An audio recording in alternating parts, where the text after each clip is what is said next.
Assalamualaikum warahmatullahi wabarakatuh. Halo sobat kicau, kita berjumpa lagi masih bersama channel Arifin AKR.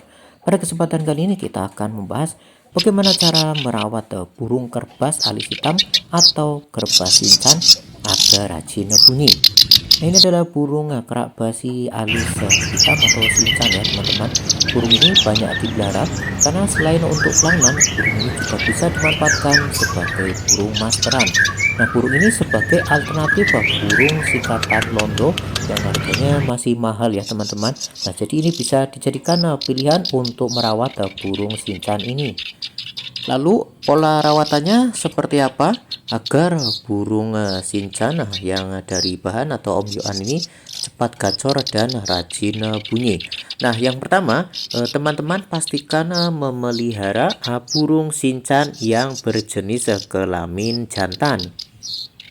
Sebelumnya saya sudah pernah membuat video mengenai perbedaan yang jantan dan betinanya. Nah, silahkan teman-teman untuk menyimak dari video perbedaan yang jantan dan betinanya.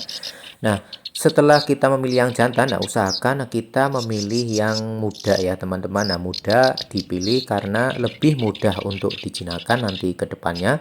Nah, kemudian yang muda ini nanti lebih mudah untuk nanti kita mastery ya teman-teman. Nah, sehingga suaranya lebih bervariasi dari segi rollnya dan tembakannya.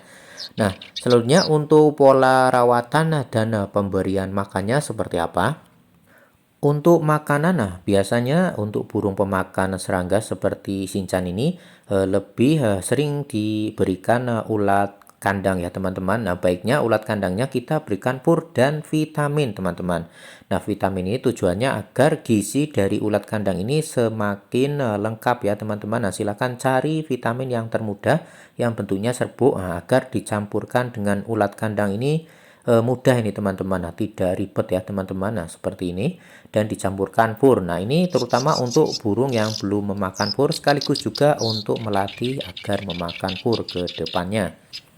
Pemberiannya untuk burung yang belum memakan pur, maka bisa kita berikan ukuran satu cepuk kecil ya teman-teman di pagi harinya. Dan teman-teman perlu memperhatikan juga apabila di tengah hari atau siang hari sudah habis, maka bisa diberikan lagi ukuran satu cepuk kecil sampai sore hari ya teman-teman. Nah, ini bertujuan agar burung kerak basi yang belum memakan pur tidak kurus nih teman-teman.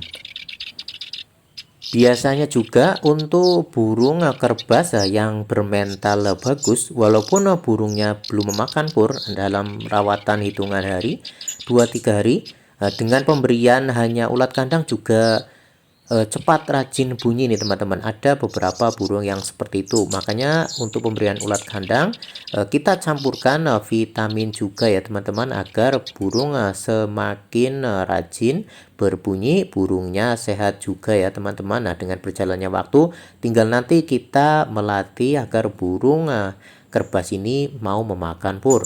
Nah, untuk makanan EF yang lain seperti apa?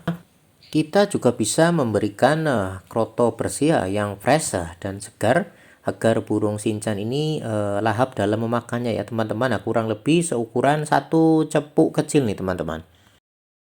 Untuk pemberian kroto ini bisa kita berikan seminggu 1-2 kali ya teman-teman. Nah, seperti saya ingatkan tadi, kita berikan kroto yang fresh yang segar agar burung kerbas lahap dalam memakannya. EF yang lain seperti ulat Hongkong juga bisa kita berikan. Perlakuannya sama seperti kita tadi memberikan ulat kandang ya teman-teman. Ulat Hongkongnya kita campurkan pur agar ulat Hongkongnya semakin sehat dan bergizi. Kita campurkan juga dengan vitamin ya teman-teman. Nah, sama seperti tadi vitaminnya serbuk, sehingga kita mudah dalam mencampurkannya seperti ini. Nah, kurang lebih setelah 2-3 jam, nah baru bisa kita berikan untuk burung sincannya. Nah, untuk EF yang lain seperti jangkrik, silahkan teman-teman berikan. Saran saya yang berukuran kecil, kemudian dibuang bagian kepala dan kakinya terlebih dahulu ya teman-teman, agar burung sincan mudah dalam memakannya.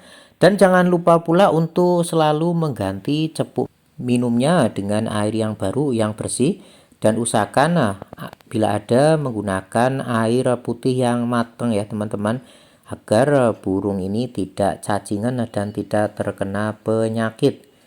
Nah, ketika kita sudah memberikan cepu yang agak besar seperti ini, kita tidak perlu memandikannya ya teman-teman. Nah, biasanya ketika burung sinchan ini dijemur, biasanya mandi sendiri juga ya teman-teman. Dan pada sore harinya ketika kita mengganti cepu yang baru juga, ketika sudah sore juga ada burung sinchan yang mandi lagi. Ini punya saya juga sorenya nih, biasanya ketika sudah diganti cepu dimasukkan ke dalam rumah juga ini mandi lagi nih teman-teman. Sedangkan untuk pola rawatannya seperti apa? Nah, untuk pola rawatan seperti halnya burung-burung yang lainnya, burung ini juga baiknya kita embunkan di pagi hari ya teman-teman. Nah, di waktu fajar, bila tidak ada hujan, bisa kita embunkan di bawah pepohonan atau di teras rumah. Selanjutnya, setelah ada matahari, kita bisa melakukan penjemuran untuk burung kerbas ini ya teman-teman. Nah, untuk penjemuran, burung ini termasuk burung yang menyukai panas nih teman-teman, karena dari daerah asalnya bermigrasi karena daerah asalnya dingin, kemudian mencari daerah yang agak panas. Nah, jadi ketika burung ini kita jemur, ini suka ini teman-teman. Nah, ini salah satu cara juga agar burung sinchan ini gacor ini dengan penjemuran. Lama waktu penjemurannya disesuaikan dengan keadaan teman-teman. Apabila di dataran tinggi tentunya untuk penjemurannya lebih lama ya teman-teman bila dibandingkan dengan dataran rendah. Kemudian ketika musim hujan juga butuh panas, sehingga untuk penjemurannya lebih lama bila dibandingkan dengan musim kemarau. Jadi lama penjemurannya disesuaikan dengan suhu rendah dan tinggi, kemudian dari musim hujan atau musim kemarau ya teman-teman. Nah, disesuaikan saja. Apabila sudah kepanasan ditandai dengan paru yang sudah mangap-mangap atau terbuka, maka kita letakkan sangkar di tempat yang adem, atau diletakkan di dekat sumber yang ada suara berisiknya ya teman-teman, seperti suara TV, suara gemerci air di kamar mandi atau dapur, atau dekat akuarium ya teman-teman, agar burung ini terterapi juga untuk ikut berbunyi. Atau bila ada burung-burung lain yang sudah gacor, bisa didekatkan kurang lebih dengan jarak jangan terlalu dekat, 2 meter sudah cukup ya teman-teman, untuk memacu burung kerbas sinchan ini agar rajin berbunyi juga. Tentunya burung yang satu dengan burung yang lainnya cepat atau lambatnya dalam menggacorkan tentu berbeda.